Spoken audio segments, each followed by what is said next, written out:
तर गाईज बघू मम्मीने घरात केवढा पसारा केलाय. मम्मी हे भांडे नवीन नवीन कशाचे हो? कामगार योजनेचं भेटलेलं आहे. आम्ही बिगर काम करतो म्हणून ना हो. भरले होते त्याचे भांडे भेटलेले आहे. हो का? तुमचं काय रक्त वगैरे घेतलं का याच्यात?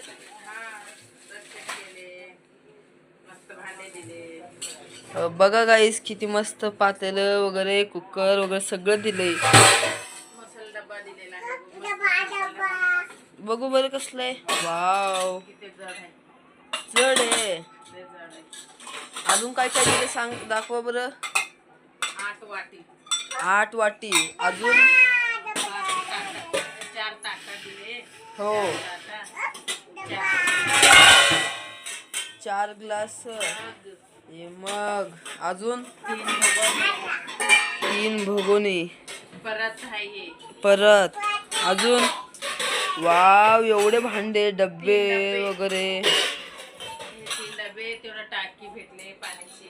ही पाण्याची टाकी आहे बघा ग. ही साक्षी कशी करते, नुसतं भांडे उचलती बघा. ही भांडी हे कुकर कितीच असेल हो मम्मी बाहेर दुकानात घ्यायला गेल्यावर? हे असेल आता 2000-1500. 2000 रुपये ना. आणि आपल्याला फुकटमध्ये भेटलं बघा. 1500 रुपये भरले होते. हो का? 1500 रुपये. तुमचं रक्त वगैरे भेटलं. लाईक करा, सबस्क्राईब करा, कमेंट करा गाईस.